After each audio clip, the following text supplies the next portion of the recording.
The following is a presentation of the Chicago Bears Network and ChicagoBears.com. Download the Chicago Bears official mobile app for up-to-the-minute Bears content every day. And now, welcome to Bears All Access, your all-access pass into Chicago Bears football. Bears All Access is brought to you by IGS Energy and sponsored by Athletico Physical Therapy and CDW.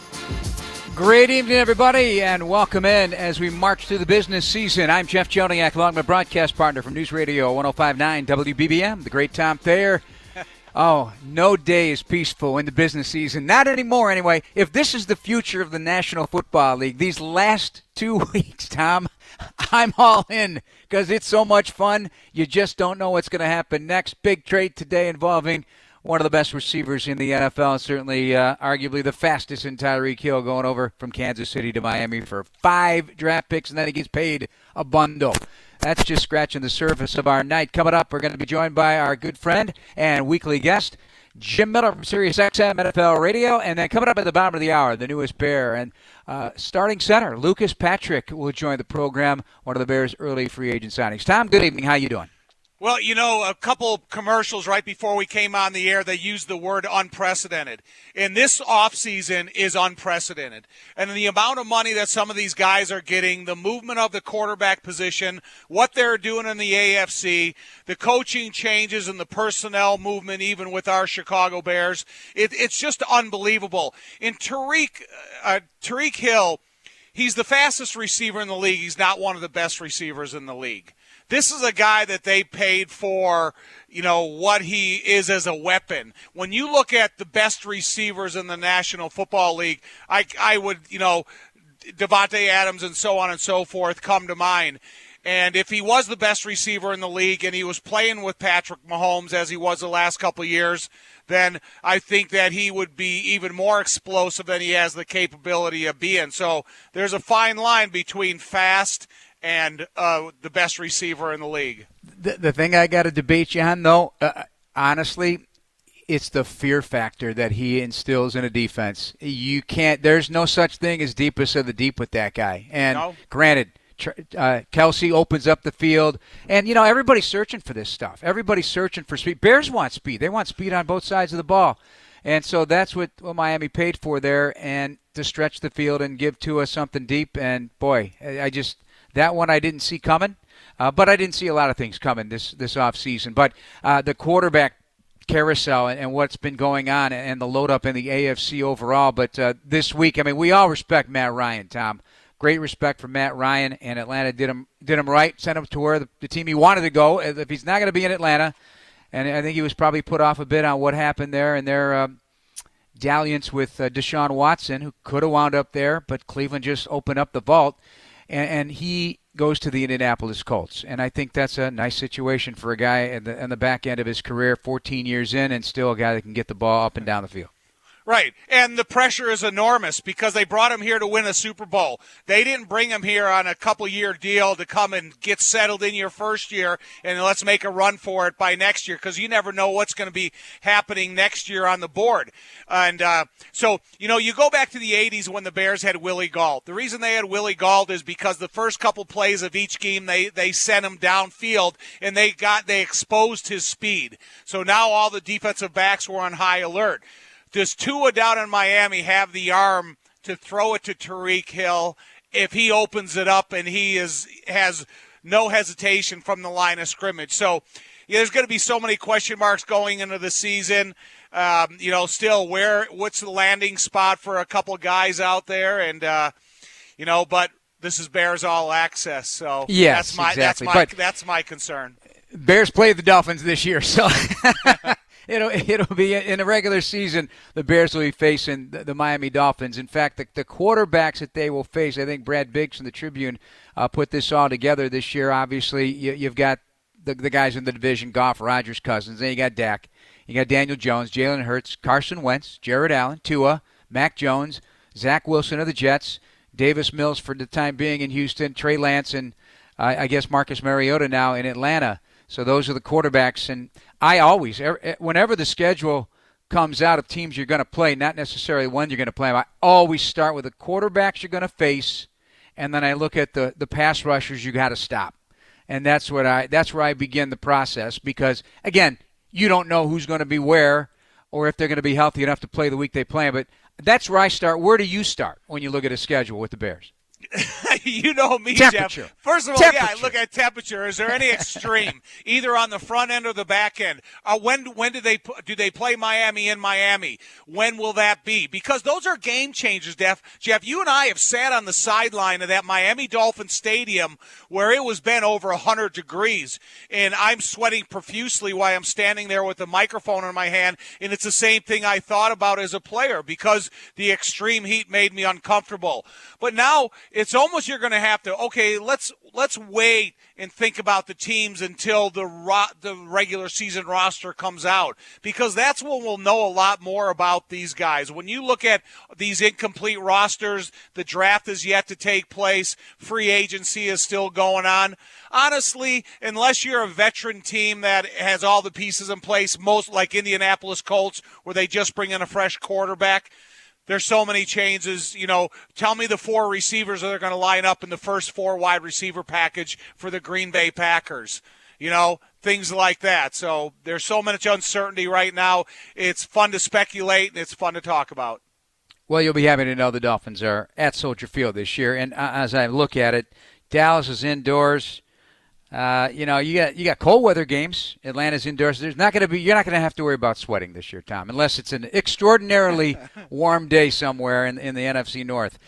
Coming up in moments, we'll be joined by Jim Miller. But Tom, some business the Bears took care of this week, adding more options on the offensive line. Dakota Dozier, a veteran, added this week. The fullback, Kari Blasingame from Tennessee, and to me, that's an important. He's 25. He's 6 feet 233. So, Tom, is that another signal that this is going to be, because this is the first true fullback on the roster since 2018, Michael Burton, but a true fullback, was this going to instill the idea that you are going to be physical, mashing football team? Well, Jeff, last year at 4th and 1, the Bears were 9 of 15 for 60%.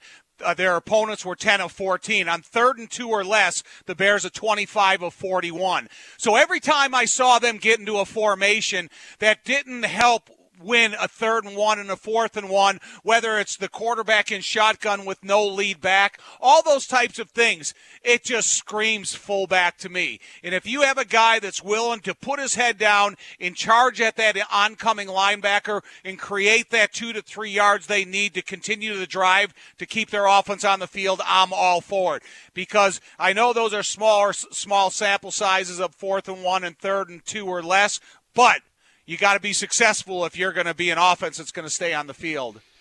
This is Bears All Access. We're brought to you by IGS Energy tonight. Glad you're with us here on this Wednesday night with Tom Thayer, Jeff Joniak. Coming up next, Jim Miller from SiriusXM NFL Radio, and Lucas Patrick, the newest Bears offensive lineman, coming up at the bottom of the hour. Again, this is Bears All Access. Glad you're here on Chicago Sports Radio 670 The Score.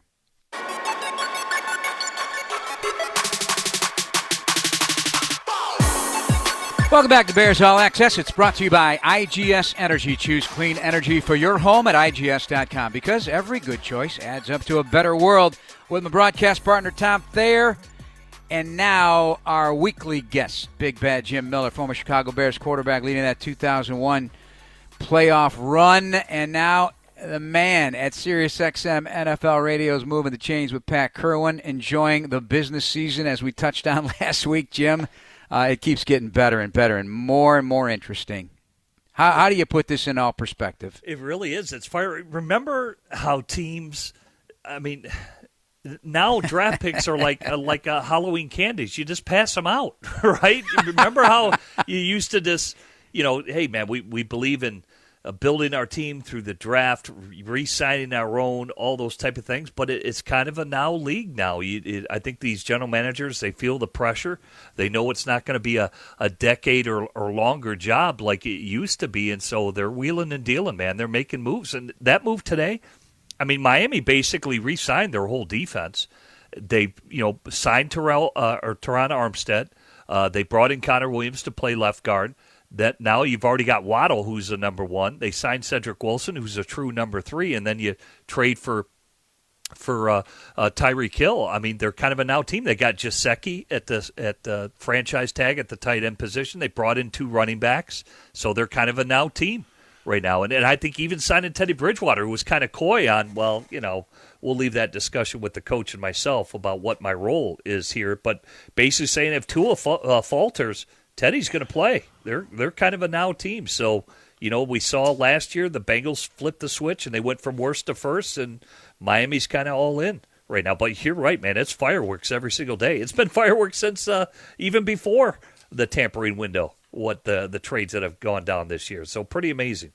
Jim, do you think that Tua has the arm for Hill, that if you're going to really open him up, giving him an opportunity to leave the line of scrimmage straight downfield, do you believe he has the arm for him? And, because I know that he's blessed with, the best speed in the NFL, but you have to have an arm that matches up with that. Yeah, he can get it out there. He's made some big throws at Alabama, but he's not overpowering with his throws. I don't think that offense is really built on run after the catch. Think all the slant routes Jimmy Garoppolo threw last year. They run a lot of X-shallow cross, Z drives, things like that. But if you're asking Tua to drive 16-yard in cuts or drive 18-yard comebacks, that's not his forte. He can't really throw the fastball. He can get it out there probably about 70 yards at tops, but it's a soft ball is what he throws, and it's really about the timing of it. They're going to run a lot of wide receiver screens, slant routes, intermediate passes, focus on the run game, a lot of bootlegs. They're going to run a boatload of jet sweeps with Waddle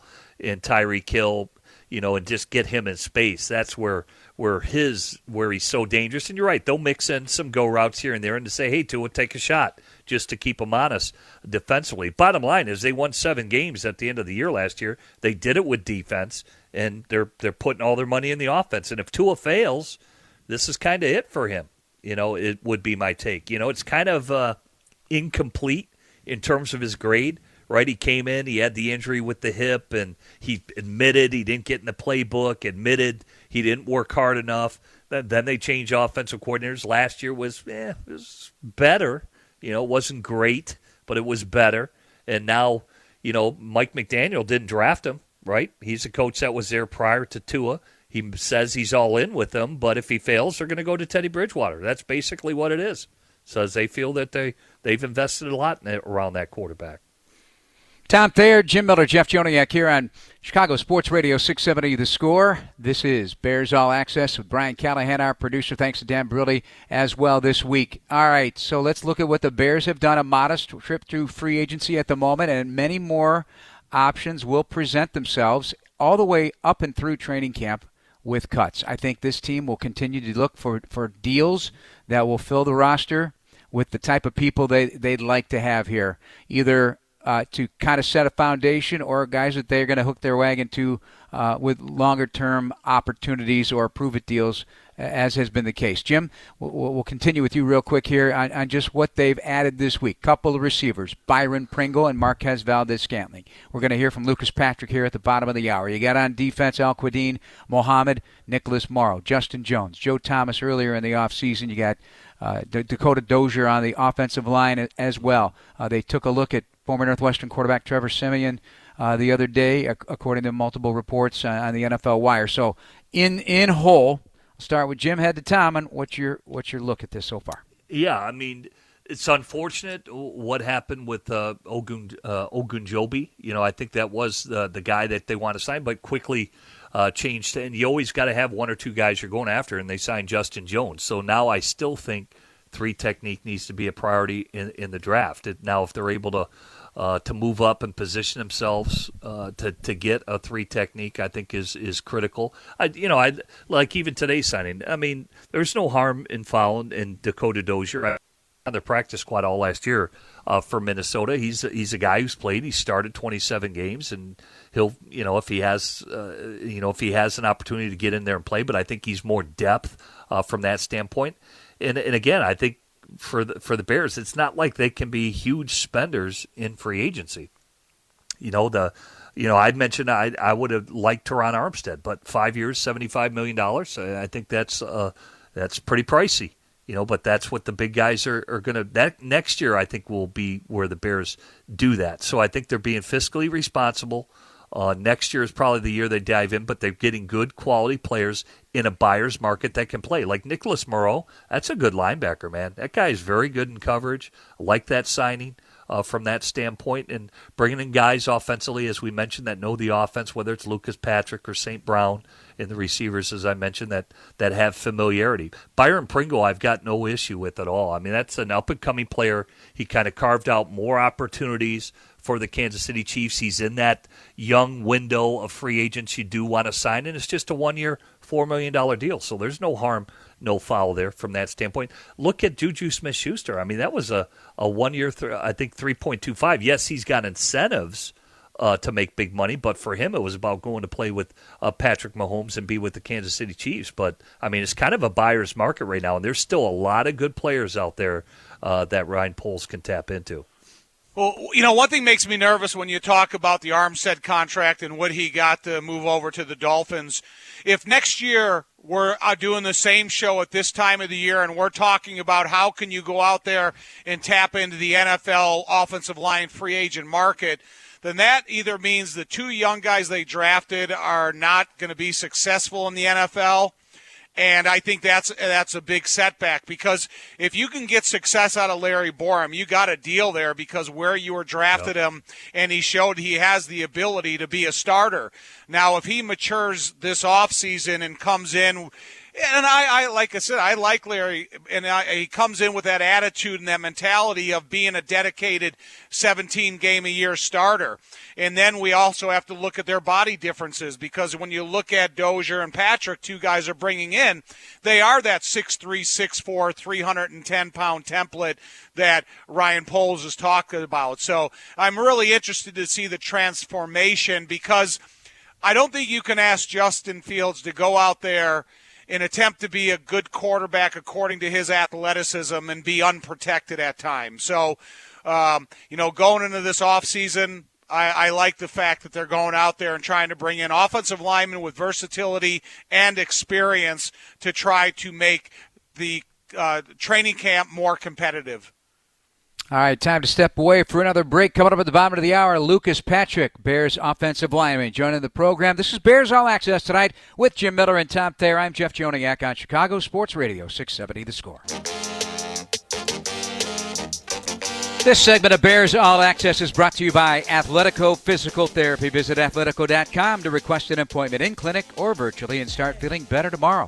With Tom Thayer, Jeff Joniak, and our special guest each week, Jim Miller from SiriusXM, NFL Radio's Moving the Chains, as we get you set for our interview with Lucas Patrick here at the bottom of the hour and work our way towards the NFL owners meetings this week. We'll touch on that with Jim on just what might transpire over the week. We'll hear from General Manager Ryan Poles. We'll hear from head coach Matt Eberflus as well next week, and so that'll be the first time Poles addresses, other than the statements that have been released through the organization, his take on free agency and how things have gone so far.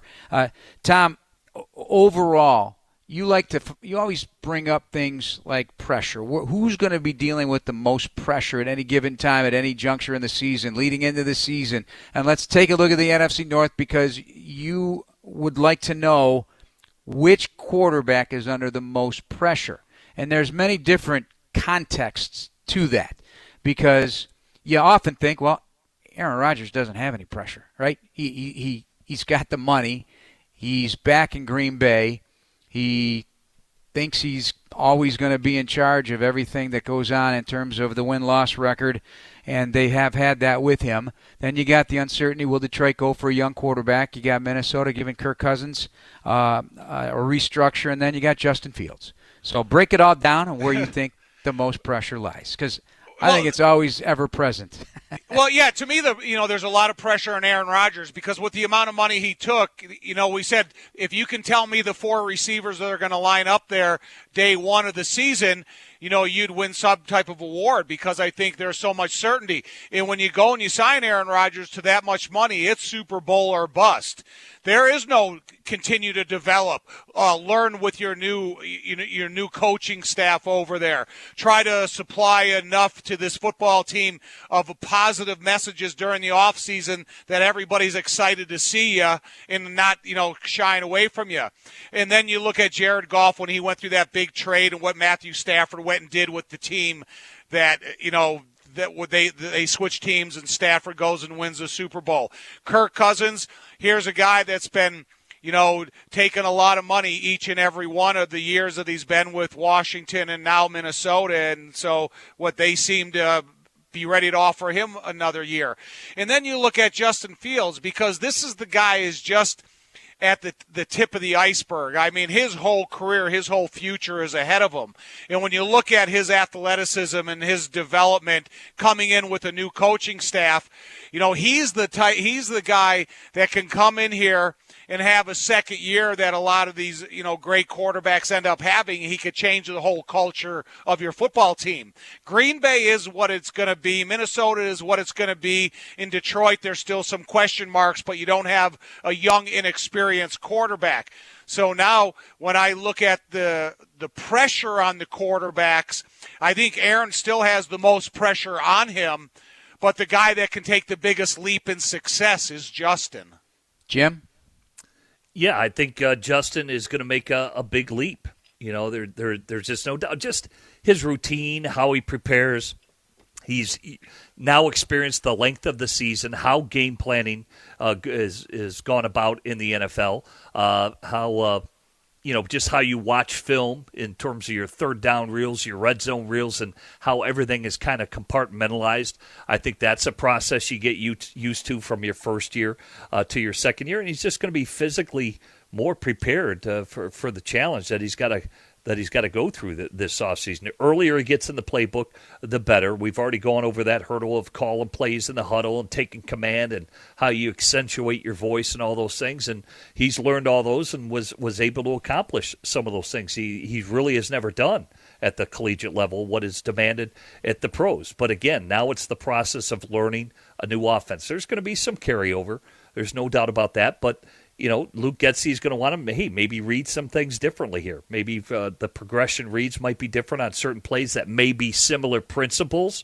Like I said, he's got to dive into protections in knowing them against what blitzes, where you're picked up, where you're not, where you have to throw hot, reading coverages, where to attack them, where they're weak. So there's just a greater understanding overall, and it'll probably come quicker to him this year, but yet it still is new in a lot of ways, because he's going to be learning some new philosophies and new basically topics that are going to be covered. So it's nonstop for me. I was relentless about it. You can never get away from it. You can't. You got to plow through it, and you got to put the time in. And I think he will. It's important to him. And we'll see what happens. He's got the talent. There's no doubt about that. He's got the talent, and he needs players, and he's got to be able to do that too. Not only does he need players around him, he's got to elevate their level of play. He really does. And so all those are, and it's a lot coming at him. But I think he's up for the challenge. He's a talented young man. Begins up front, of course, and then adding those pieces to the puzzle. We expect further development in your third year for Cole Kmet. Looking for more development, obviously, from Darnell Mooney, seeing what the new receivers are going to bring to the mix. I'm assuming that they will bring in a rookie through the draft in that regard as well. What else are they going to do at tight end? Because right now there are two on the roster, Jesper Horsted, Cole Kmet. So there will be new bodies there. Offensive line still up in the air in exactly what direction they're going to go. And at the running back position, you have the most stability right now with David Montgomery, Khalil Herbert, and the addition of Darrington Evanson and Kari Blasingame. Those are the guys that are coming into the mix to help out. So it'll be a very interesting process all the way up through training camp. I really believe that, because if there's something that may be available out there, they're going to continue to add to those positions and try to make it as easy transition time as possible into this second year for Justin Fields. Yeah, I mean, do you have the luxury to bring in players that are more mature in their career and they're going to offer you a limited amount of snaps? Or is everything a youth movement here? And so when you look at the tight end position with the Bears and you look at Cole Kmet and Jesper Horsted, they're inexperienced guys for the most part. And then when you look at Green Bay, when they always had Mercedes Lewis, they always had a guy on the roster at the tight end position is going to give you valuable experience within the NFL. So it's going to be interesting to see if there are, tight end's kind of a unique position. It's not the Bears are out there looking for another Jason Peter for the offensive line. And if there's a position they can bring in that type of experience in multiple offenses and can be a blocker and not looking for those, 80, 90 receptions a year, that's going to be interesting for the Bears personnel department to answer. All right, that's Tom Thayer, Jim Miller, Jeff Joniak here on Bears All Access on Chicago Sports Radio 670 The Score. We'll take another break.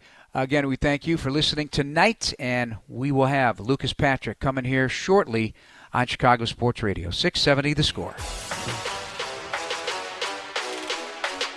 The Miller Lite Bears Draft Party back at Soldier Field with an on-field access and locker room tour. Tickets on sale now at chicagobears.com/draft party as we inch toward April on the start of then what becomes the offseason. The program begins April 4th with Tom Thayer and Jim Miller from SiriusXM NFL Radio's Moving the Chains. I'm Jeff Joniak here on Chicago Sports Radio 670 The Score. Pleased to be joined by the newest Chicago Bear offensive lineman, Lucas Patrick. Good evening. Thanks for coming on and spending a few minutes with us. Before we get into your arrival here with the Bears, as a football guy now, 7 years, you're no rookie, you're no young buck, you've been around. We all have been commenting before you got on about just how crazy these last 2 weeks have been. Unprecedented is the word Tom used to describe this free agent frenzy, trades of big names. Have you ever seen anything like it? And from a player's perspective, how do you feel about it? First of all, thanks for having me on. But you know what? It's just been exciting. I think as a player, it's been cool to watch guys you see signed kind of go to teams, or you see the fits and schemes. Like, you understand why certain guys are going to certain teams. But then also just being a fan of the league too, and just seeing the excitement and possible, teams that are developing across the league. I think it's great. I mean, I think it's also good for the media market because we've been in the news pretty much every day, so that's always exciting. Yes, it is. And you were a part of that. So, and again, thank you for joining us because love to have you, love your enthusiasm, and I love what you put out there right away at the news conference with the media. I'm quoting you now, we're going to win some games. and that's what fans want to hear. They want to hear that vibrant possibility turn into reality, and you got to as a player coming in, and you're used to winning, to be quite honest. Yeah, very, very used to winning, very used to a winning culture. But I think one thing that's, underestimated is just a winning mindset day in, day out, because everyone thinks the games are won on Sunday, but I've got a firm belief that you win them, Wednesday through Saturday in your prep. And that's one thing that I've taken from my previous organization is that you don't just show up on Sundays in the NFL because you never know what will happen. But if you prepare right, you do everything right, then you just have you have that greater of a chance of winning. Hey, Lucas, how you doing? My name's Tom Thayer. I'm a former offensive lineman. Welcome aboard. Welcome to Chicago. So before you came on the air, Jeff introduced you as the starting center for the Chicago Bears. So what can you learn from an experienced center-quarterback relationship that you've been in that you can help bring it to a young guy like Justin Fields? I think, one thing that I learned from the previous quarterback that I worked with was consistency and a standard. So we all knew his standard, and he also expected a certain standard out of everyone.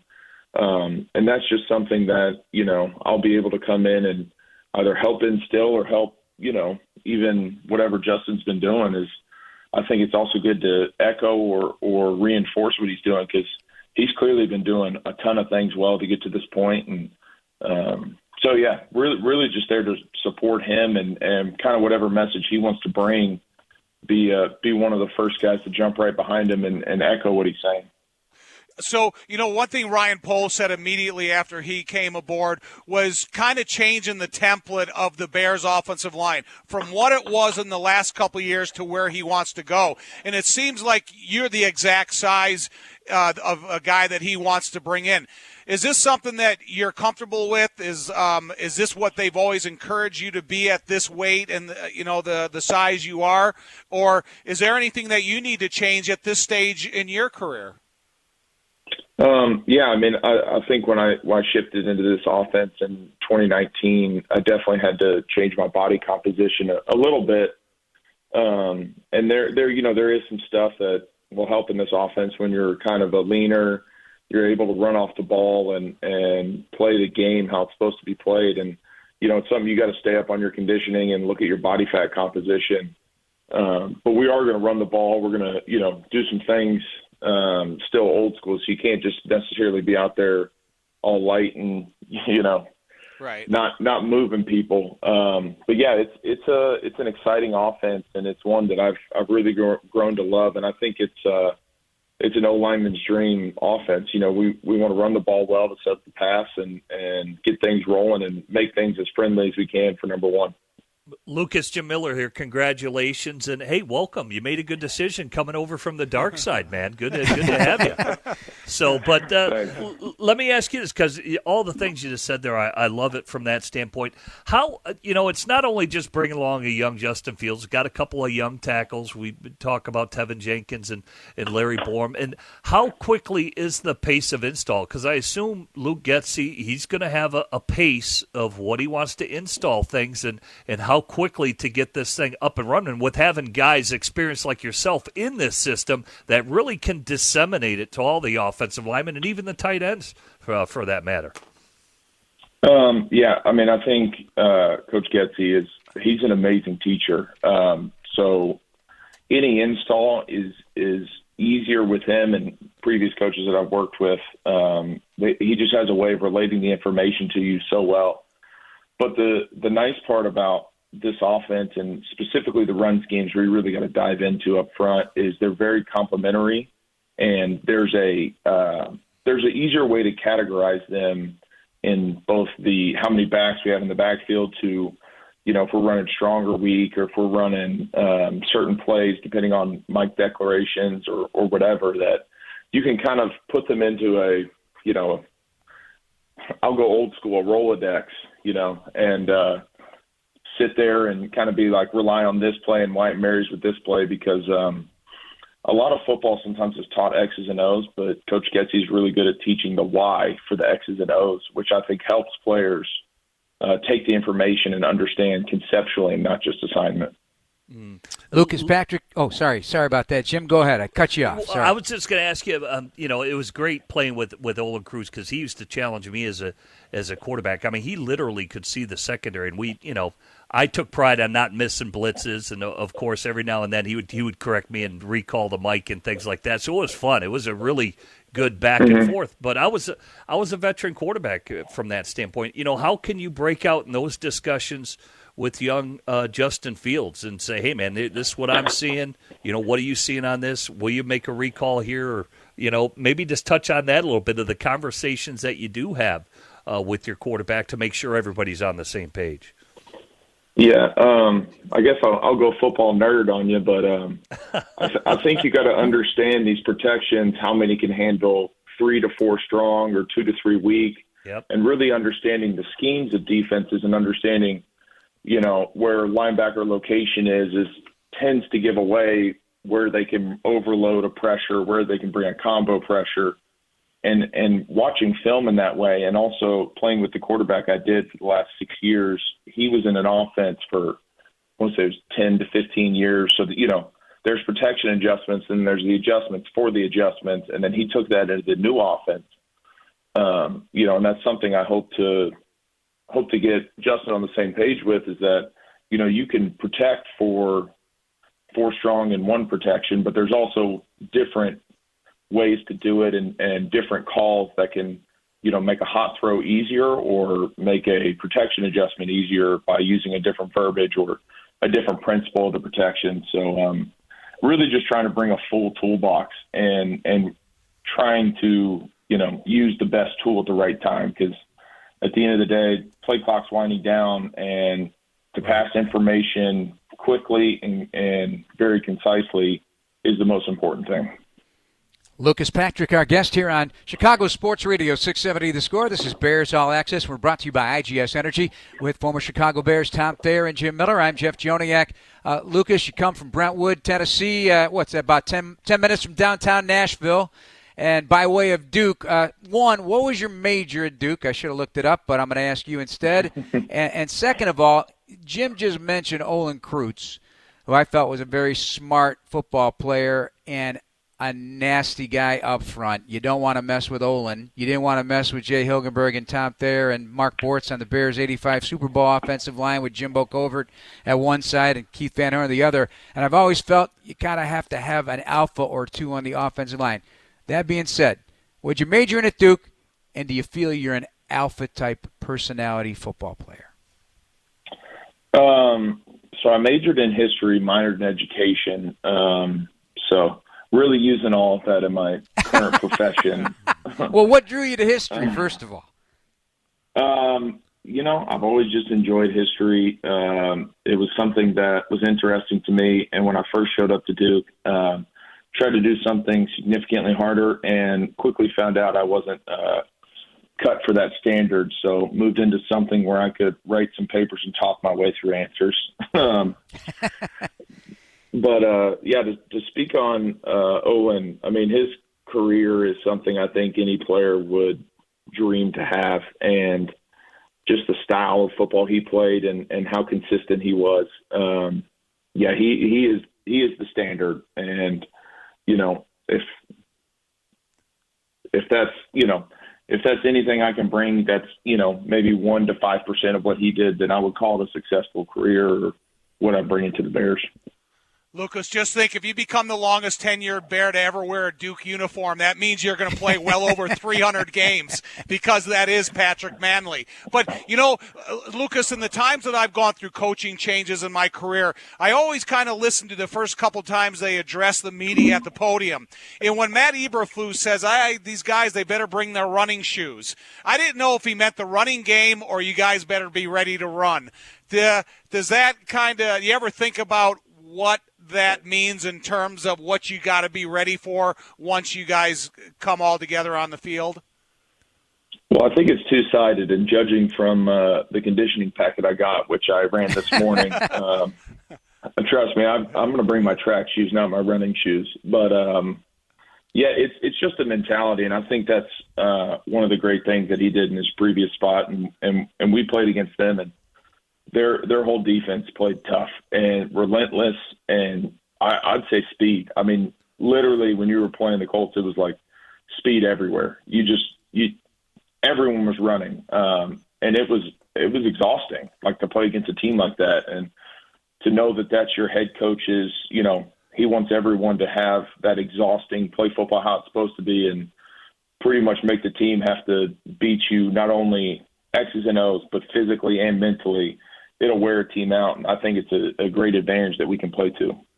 Okay, I've been to Nashville. I've been to Green Bay. Nashville's growing. They got all the boom bars there and everything. It's growing. You've been up to Green Bay, Appleton. Now you're in the big city, bro. I mean, how you getting acclimated? There's a few more things to do than probably walking around Best Buy in Green Bay or going to Dave & Buster's. But it truly is an honor to play for the two most historic franchises in the NFL and to be a part of this rivalry on both sides.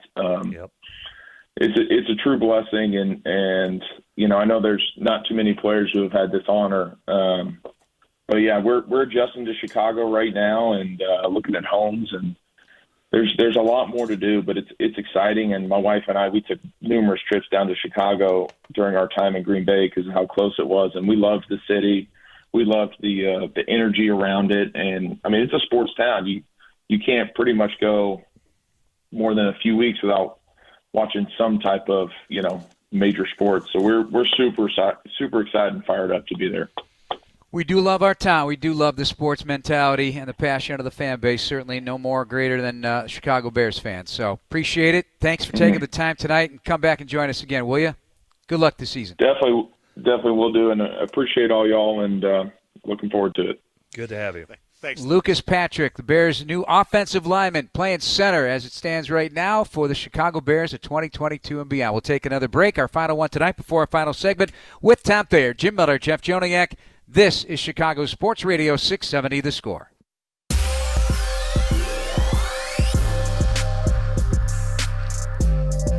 This segment of Bears All Access is brought to you by CDW. CDW, people to get it. Learn more at CDW.com with Tom Thayer and Jim Miller, Jeff Joniak, from your home to ours here at The Score. We got a great producer here, Brian Callahan. And, Tom, I'm not good, Jim, either, about remembering names and faces. And he just reminded me that he used to be the highlight coordinator? Is that what it was? Highlight coordinator on the Bears broadcast. So I've been that's when you're starting to lose it a little bit, Tom. I'm starting to lose. I can't remember everybody. Either I'm getting too old or we've had, just a lot of great people on the broadcast. So thank you for pointing that out, Brian. Yeah. Don't brag about it. Not brag. That's not something to brag about. That's for sure. I really enjoyed Lucas Patrick. I think this is, what it is, fellas. Jim, it's a ground floor opportunity. Yeah. Remember, it's not this massive free agent deal. He got a 2-year, $8 million package, I guess. But for him, as a guy that started in this whole process 7 years ago as a rookie minicamp tryout guy from Duke, and here he is playing for Aaron Rodgers and the Packers and winning there, and now coming in here as a ground floor opportunity. I think guys young enough to appreciate that want to be a part of something like that. Well, he's earned it. Again, here's an undrafted free agent. He's smart. He's tough. Stuck there in Green Bay, and especially with a quarterback like Aaron Rodgers, because I guarantee you, Aaron's changing things all the time up at the line of scrimmage. So this guy is a critical thinker that can switch gears pretty quickly, because I think we've seen the pace that Aaron Rodgers plays at, and Coach Luke Getsy knows it, Coach Eberflus knows it. That's the pace they want Justin Fields to play at. Make no mistake about it. So Lucas is going to be really critical in Justin Fields' development. I mean, quarterback and center go hand in hand. They got to be on the same page more than anybody up front, because they set everybody else. And so it's good. He's played a lot of football. He's played guard. He's played center, like I mentioned. And he's earned every bit of it. So welcome aboard, and let's get this thing going. You guys, unless you're special like Olin and Jay were at the center position, you're not going to have a long tenured career as an undrafted free agent at the offensive line if you're not a multiple position player. And I think that's the unique traits that these guys that do last as long as they do when they do go undrafted is their talent becomes recognized immediately by somebody on the staff. And then they said, hey, can we cultivate the talent that they're offering us? And then when they finally do make the game day roster, can they be included on special teams? Can they be included on multiple positions on the offensive line? So then that gives them a lot more game day freedom when they're putting together the roster. So I'm excited to have the experiences that Lucas has already had with one of the best players in the National Football League. And some of those private conversations that he and Justin have can help Justin's growth and development and understand the way that he thought along with the process with the other quarterbacks he's played with. Tom, different topic, but if you would have been a center, which you easily could have played as well, would you have been a 10-year center in the National Football League? No, because I had more confidence playing offensive guard. Okay. In the times in my senior year in college, I played 4 games at left guard, 4 games at center, and then 4 games at right guard. And I played some center in the USFL, and I backed up Jay. But in terms of I developed all my self-confidence in the weight room because I felt I was stronger than anybody I'd ever play against. But for some reason, I could never transfer that strength as a center that I could as a guard. All right, so draft's coming up. Jim, sneak peek in our final moments here of the NFL owners meetings next week down here in South Florida as they get ready to get back to work on that after the COVID last year not available for that kind of meeting with the media and whatnot. What are you hearing, or what will be the big topics? Let's see if you can hear this. Did you hear that coin flip? Nobody wants a coin flip for overtime. So overtime is going to be a huge discussion, I think. Obviously, having 2 possessions, nobody wants a game to come down to that, what happened between the Buffalo Bills and the Kansas City Chiefs. Why not give Josh Allen and the Bills another crack at it? So overtime is going to be all the discussion. And, there's already 3 rules changes by teams that are out there. I believe the Bills have proposed one, the Colts have proposed one, Titans have proposed one, and so they'll get the vote on it. And I think that's going to change. There probably is going to be more special teams because they want to increase the safety on special teams, and I think there's going to be some changes there as well, what the proposals will be. But overtime is really going to be the big discussion down there. Tom, is there anything you need to hear from General Manager Ryan Poles when he speaks to the media for the first time regarding free agency and what has been the business season? Not necessarily, because I don't think he's going to give up a lot of information of what he's thinking with his draft choices. Is there a player out there he's targeting that no one's going to know about that? So I think it's going to be a wait and see and learn about Ryan process for every one of us going along all the way probably through the first year of this whole football season, because things will change next year. However, when these guys come aboard, we're learning little bits about him. When he came out and he said what he wants to see out of the offensive line, and then Matt Eberflus, what he expects out of this football team in terms of the running part of it. But I think there's a lot of things that we're going to be able to see once they hit the field. All right, quick hitter, Jim Miller, Tom Thayer. Priority picks for the two second-round picks. You got priority picks, not names necessarily, but positions. Anything of priority, each of you. We'll start with Jim. I'm still going to say 3 technique until it gets addressed. I think from that standpoint. So a quick, penetrating defensive tackle is my priority. Tom? I would like to see corner linebacker. I think, you have a guy like Roquan Smith that you could probably put in the place that he's needed the most. But if you can get another linebacker that can run side by side with him at this age, it may help control that front 7 of the defense. And like Jim says, the 3 technique defensive tackle. But we need a corner also. Yeah, I say wide receiver, corner, 2 options to look at. We'll break it all down as we inch toward the draft. Fellas, we're out of time tonight. Thank you so much. Appreciate it. We'll talk to you next time. From Jim Miller, from Sirius XM NFL Radio and Tom Thayer, I'm Jeff Joniak. Thanks to Lucas Patrick, and most of all to you for listening. And our producers tonight, Dan Barilli and Brian Callahan, here from 670 The Score. That'll do it for us tonight. Thanks for listening, everybody. This has been Bears All Access, brought to you by IGS Energy on Chicago Sports Radio 670 The Score. Good night. Thanks for listening to this Chicago Bears Network presentation of Bears All Access. Podcasts are available on chicagobears.com and on iTunes, or download the official Bears mobile app. Bears All Access has been brought to you by IGS Energy and sponsored by Miller Lite.